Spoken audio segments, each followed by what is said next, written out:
¿Qué tal, amigo Contracara? ¿Cómo están? ¿Qué tal, Francesco? Todo bien. ¿Tú, Manuel, cómo estás? Sí, todo bien. Un poco impactado, viejo. Un poco impactado. Yo pensé que el PSG le ganaba al Chelsea. ¿Ah? Bueno, era una esperanza probablemente tuya. Sí, mía, mía. Pero, ¿qué te pareció a ti el resultado? ¿Cómo lo recibiste? De manera neutral y ¿Sí? objetiva, Ah, sí. porque ningún equipo tuyo llegó No, al me ha final. interesado más. No. ¡Oh, qué malo eres! ningún, Campeonato ningún italiano, italiano fue protagonista. campeón Nápoles. Yo a gusto por esto. Está bien, está bien. Bueno, pasando a otros temas internacionales, porque, ojo, es el primer mundial de clubes. ¿Ah? Efectivamente. Vamos a presentar a nuestro invitado de hoy. Vamos a conversar sobre temas bastante importantes y delicados que tienen que ver con el presidente Donald Trump y sus distintos tipos de decisiones extrañas, un poco estridentes, ¿no? El tema de los aranceles, con Brasil, ya se ha peleado con Lula. Sí. También la ayuda militar que debería llegar a Ucrania a través de países europeos de la OTAN. Hay una Así serie de es. decisiones que deberíamos analizar. Los aranceles a los tomates en México, ha salido la Sheinbaum a hablar, que no necesitan, hemos dicho que no tienen problemas con ese tipo de asuntos, ¿no? En la medida que ellos tienen capacidad de respuesta, ¿no? Supuestamente. Supuestamente. ¿Tú no crees en la capacidad de respuesta de México? Sí. Ya. Pero bueno, para poder profundizar esto, vamos a conversar ya con nuestro invitado de hoy, que es el profesor de la carrera de Relaciones Internacionales, Julio José Luqui Lagleize, de La Puente. ¿Cómo estás, Julio? Hola Manuel, hola Francesco, un gusto volver a estar aquí con ustedes.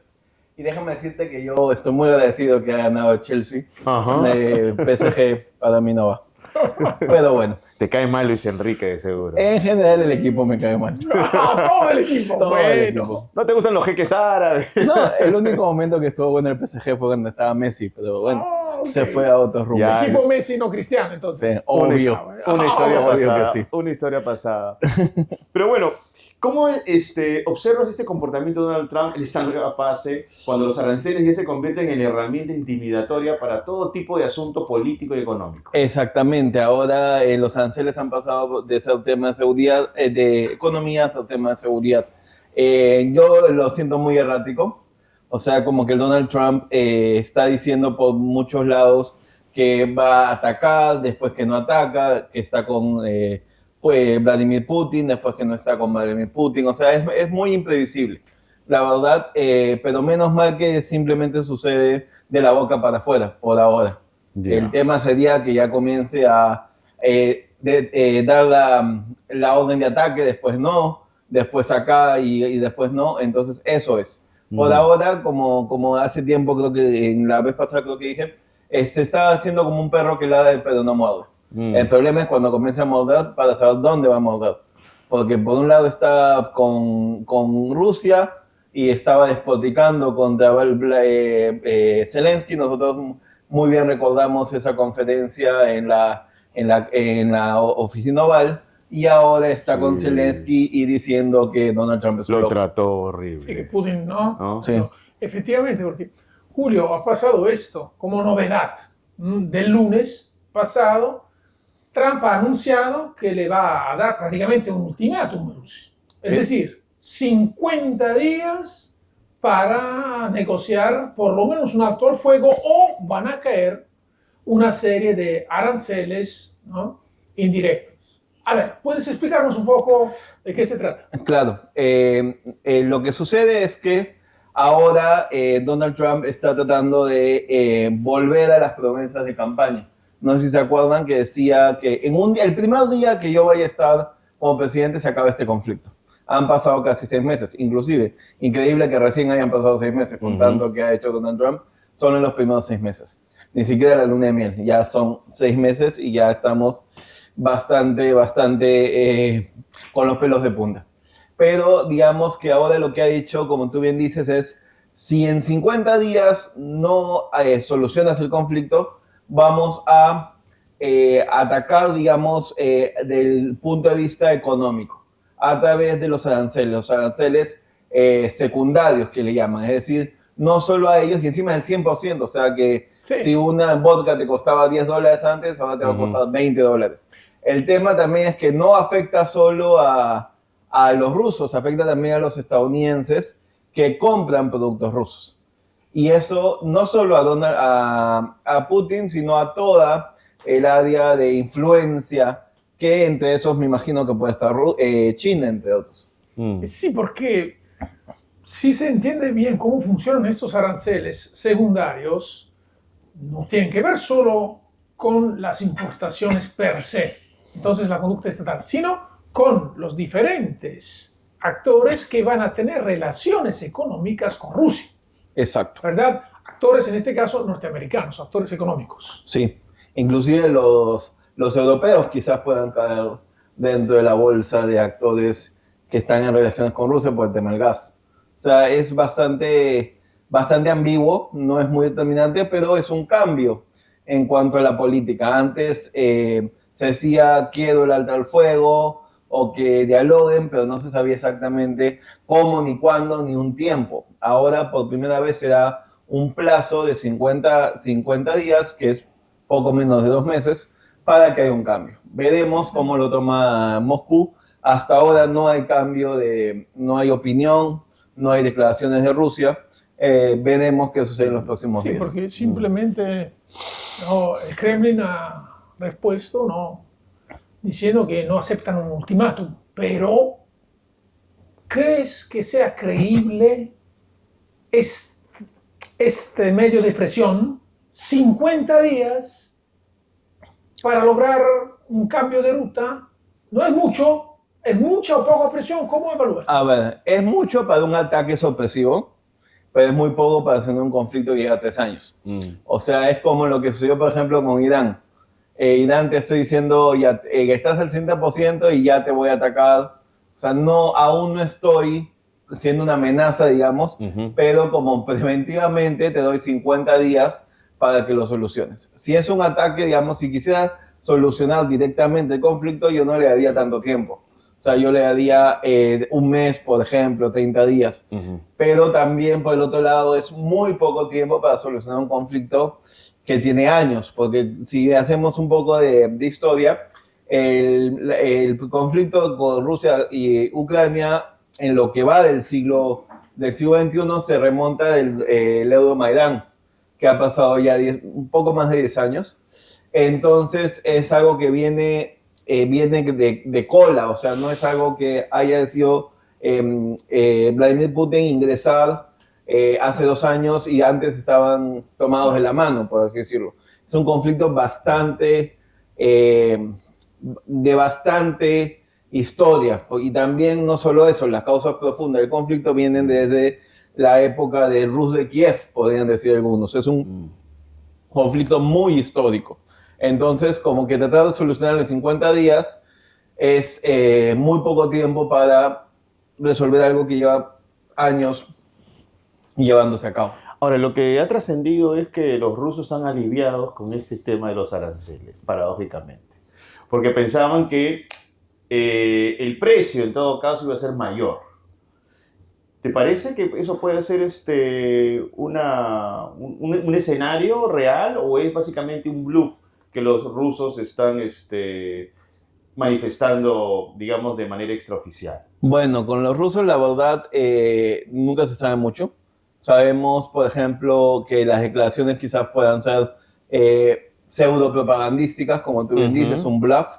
Pero es verdad que si vemos el mercado ruso, como en general en todos los mercados, hay una desesperación de un día y todo, pero después vuelve la calma. Como dice, ahora hay una teoría dentro de la economía y las finanzas internacionales que es nothing ever happens. Es decir, todos hablan, pero nunca sucede nada. Es decir, nos ponemos nos atemorizamos un momento, un día, 2 días, pero como no pasa nada, volvemos a la calma. Es como que dan picos de un ataque cardíaco, pero nunca es un infarto, sino que ahí deben estar igual malísimos del corazón los inversionistas rusos. ¿Hasta qué punto la incomodidad de Trump con Putin puede llevarlo a él a planear un ataque? Y lo estoy conectando justamente con este asunto, esta llamada, que la verdad deja un poco inquieto, pero a ver, ese tipo de decisiones tienen que ser sumamente pensadas y son, digamos, la última alternativa en un momento pues ya de límite, ¿no? Que me parece que no se ha llegado a esa situación.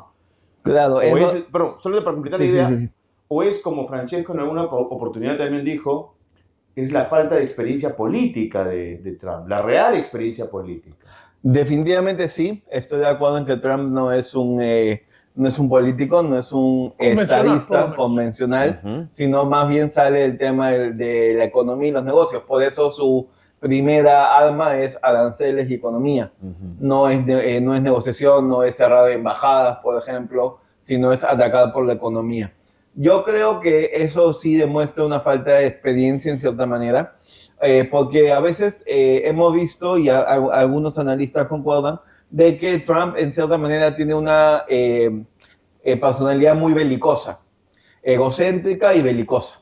Es decir, inclusive justo hoy estaba viendo la CNN, creo que decía, que era un egocéntrico con una bocota, de que le decían a Donald Trump. Entonces, es eso, o sea, es una persona que ha estado siempre en lo más alto, porque cuando Trump era solo temas económicos, empresario, está muy bien rankeado, pero ahora ha pasado así como una persona que trae una fama de otro medio allá. Entonces yo soy famoso, entonces yo sé, puedo actuar de una manera donde todo el mundo me reconoce, puedo actuar de una manera más directa que otros recién advenedizos políticos que nadie los conoce anteriormente, tienen que juntar las piezas. Es decir, a Donald Trump lo conocemos desde hace mucho antes, desde antes que salía inclusive en Mi Pobre Angelito, antes era bastante famoso, entonces como que he estado en la... Bueno, el Tower Trump es de los 80. Exacto, o El Aprendiz, toda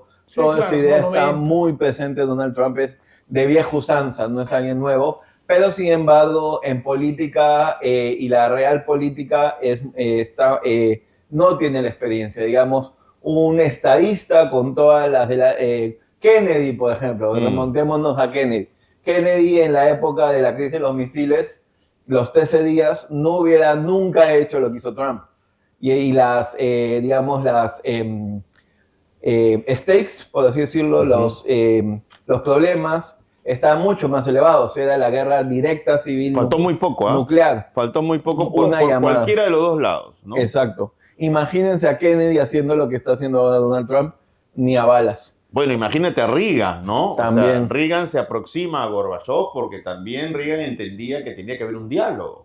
Exacto. Es como que está dejando le está dando un mal nombre a la política norteamericana hoy en día, la administración Trump. Bueno, porque como tú has dicho, no es predecible porque no es un político tradicional. Exacto. Pero, por ejemplo, un ataque directo es algo impensable. De ninguna manera va a haber, pero sí sabemos que ahorita Trump prometió más armas a Kiev, pues, a Zelensky. Sí. Y, ojo, un dato interesante es la triangulación que quiere hacer. Porque prácticamente está dispuesto luz verde al envío de armas a Kiev, pero deben pagarlas los países europeos de la OTAN. Y Kaja Kallas, el alto representante de la Unión Europea para los Asuntos Exteriores, ha dicho que no se trata de verdadera cooperación norteamericana si a pagar las armas son los países europeos. ¿Qué opinas tú? Parece más bien una cooperación triangular. El que tiene el know-how, o en este caso las armas, el que paga y el que lo recibe. Pero sí, es verdad. Bueno, los misiles Patriot es muy importante lo que va a recibir Ucrania.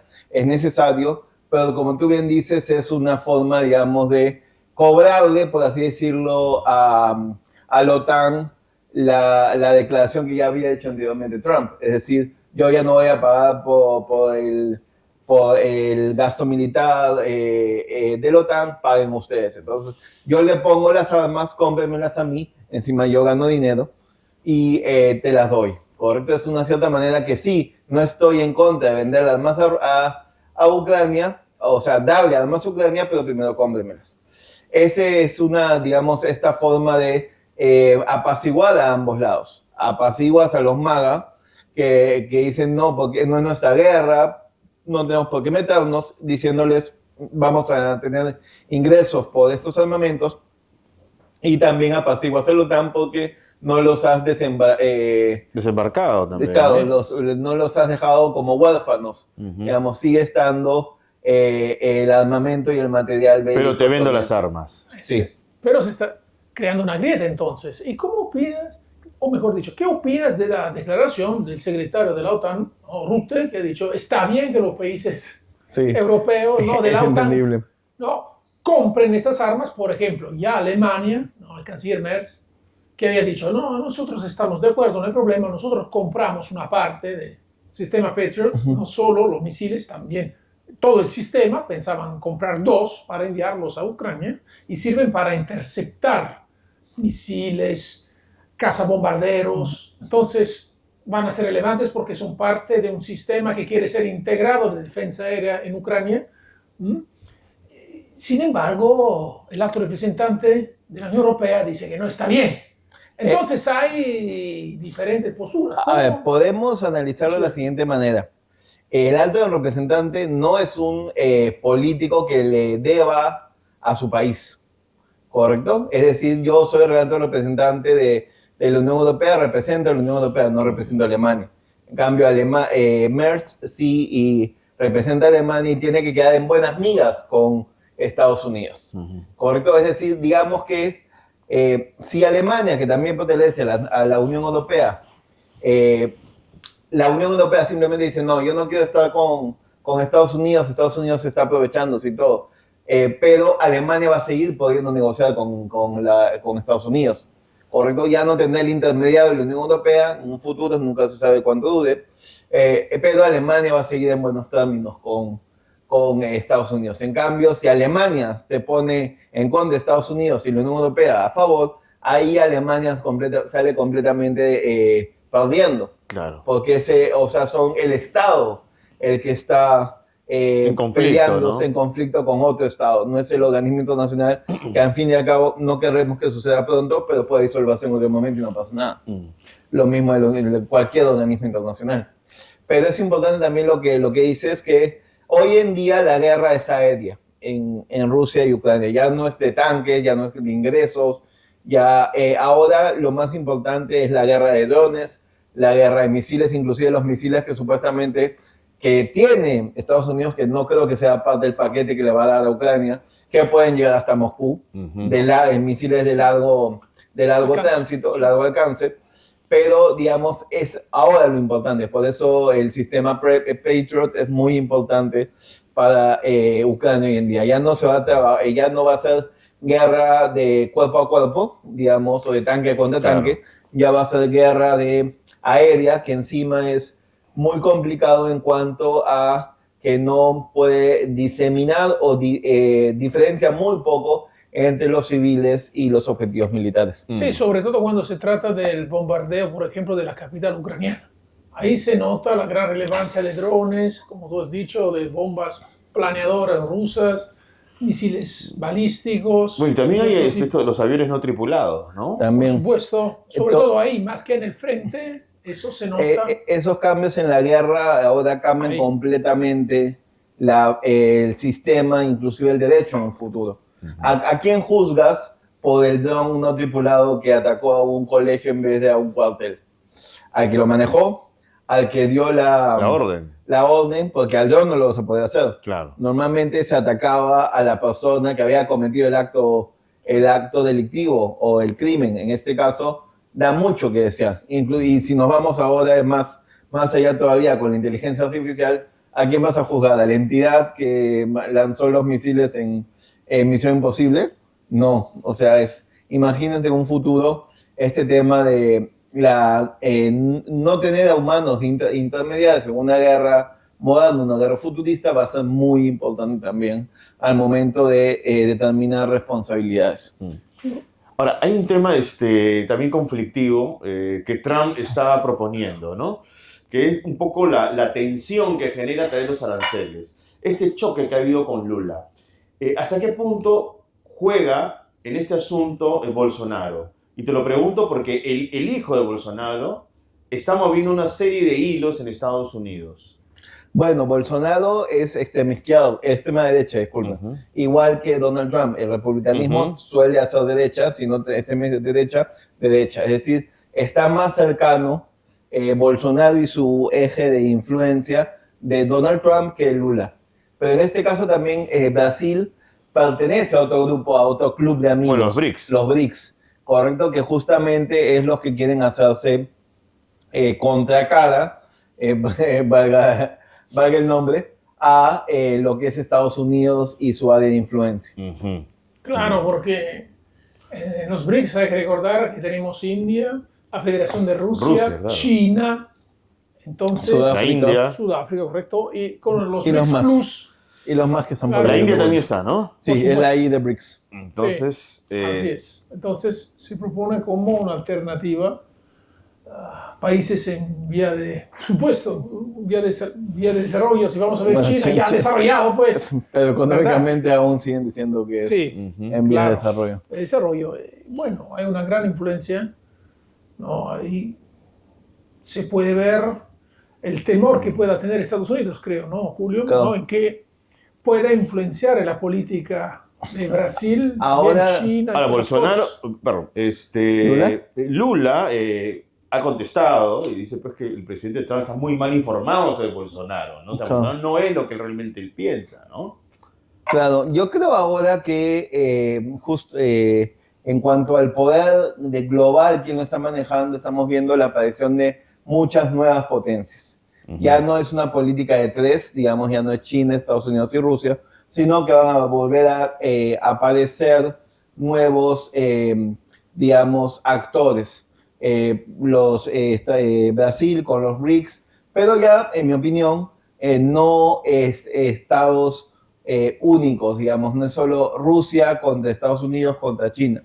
Ahora estamos en una política más bien de alianzas. De bloques. De bloques, Polos. exactamente, polos. Es decir, ahora tenemos los BRICS, tenemos la Organización de Cooperación de Shanghái contra lo que puede ser la Estados Unidos con los Quad, el Quadruple Alliance, puede ser también lo que son la Unión Europea y su área de influencia. Es decir, las nuevos, como es el caso de Brasil, nuevos actores están resurgiendo. Estamos pasando, digamos, a una política descentralizada, por así decirlo, no lineal y multipolar, pero otros polos que están comenzando a aparecer. ¿Y cuál es tu lectura con estos polos? Es decir, teniendo un sistema internacional que es más multipolar que nunca después de la Guerra Fría, porque antes teníamos Sí. solo dos polos. Sí, ¿No? Estados Unidos por un lado con sus aliados, la Unión Soviética por el otro lado con sus aliados, entonces la OTAN.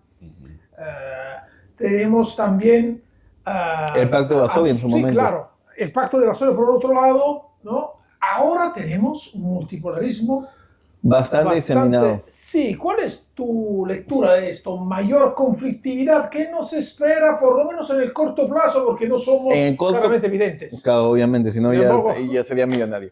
Entonces, en el corto plazo creo que esto va a generar asperezas, definitivamente. Como tú bien dices, vivimos en un multipolarismo muy diseminado.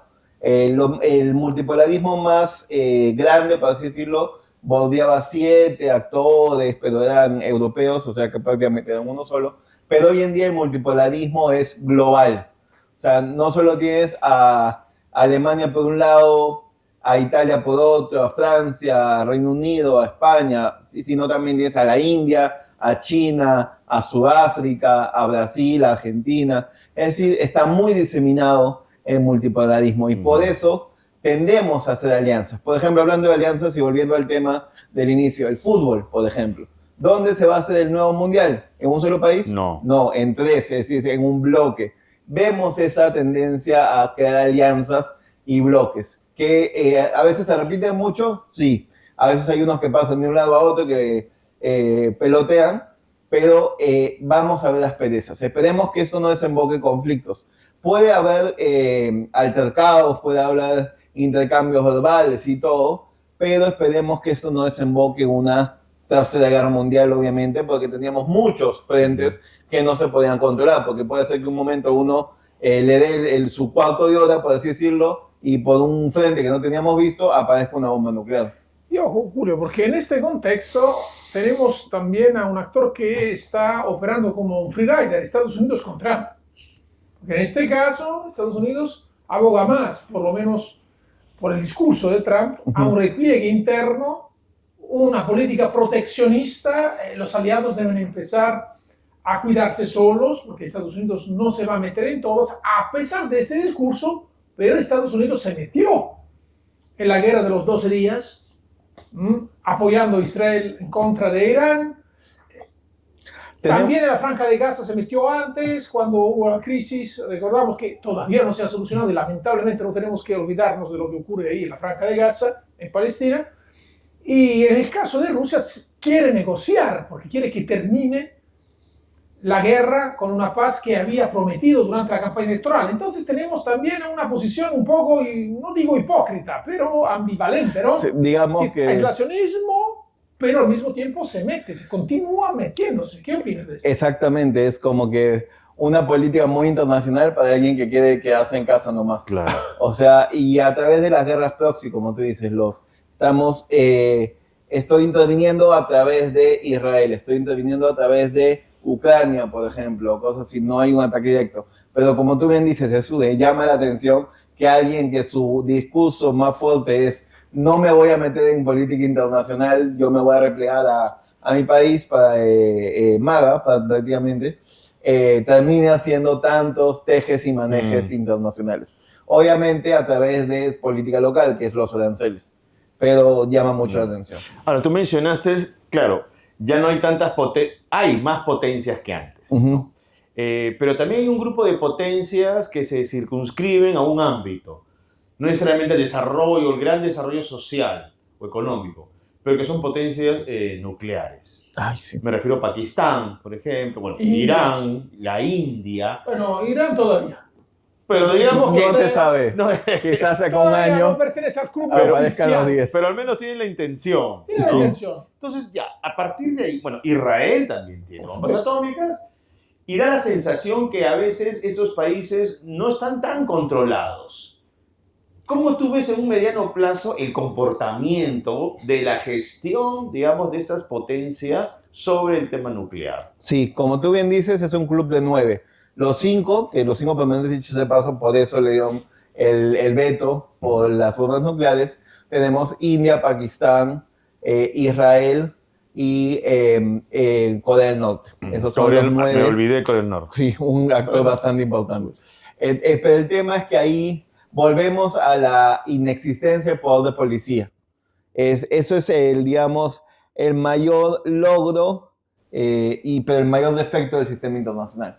O sea, el sistema internacional, por la propia anarquía y la soberanía absoluta que tienen los estados, no podemos crear poderes de policía, es decir, no podemos regular el accionar de los diferentes estados o prohibirles hacer Pero sí van a supervisar a Irán, por ejemplo. Sí, porque eso supuestamente es una coalición internacional, porque el poder de policía está siempre... El único policía que tenemos hoy en día a nivel internacional es el Consejo de Seguridad. Así es. Porque es el único que es completamente supranacional.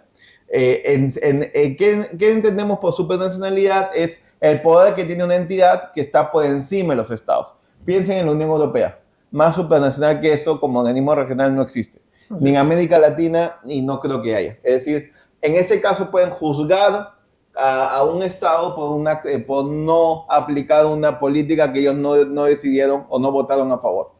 Entonces, eso lo mismo sucede a nivel internacional. El Consejo de Seguridad, como el único policía, puede intervenir en tu territorio, como hablamos la vez pasada, por el artículo 42, cuando no, aunque tú no quieras, ¿correcto? Y eso no hay a nivel internacional. Ahora están apareciendo mucho lo que son los intereses propios de los países, los nacionalismos, y se juntan los nacionales poderosos y deciden frenar a Irán.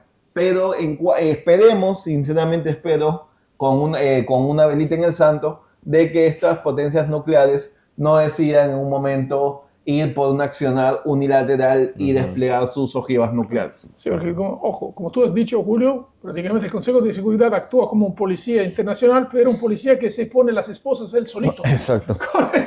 No, el derecho de veto de las potencias, de los miembros permanentes. Entonces, cuando hay rivalidad y conflicto, un choque de intereses entre estas potencias, con el veto cruzado, Es el peor policía que existe. Es el peor policía que existe.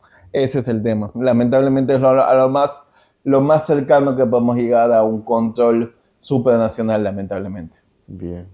Bueno, Julio, te agradecemos tu presencia aquí en Contracara. Muchas gracias por la nueva invitación. Un placer de volver a venir en cualquier momento. Gracias. Gracias, Julio. Bueno, amigos, hemos llegado al final de este programa, Francesco, así que nos reencontramos. Por supuesto. La próxima semana. La próxima semana. Bien, Seguiremos. amigos. Seguiremos. Así es. No hay vacaciones. No, Un abrazo. no hay vacaciones. Chao. Hasta pronto.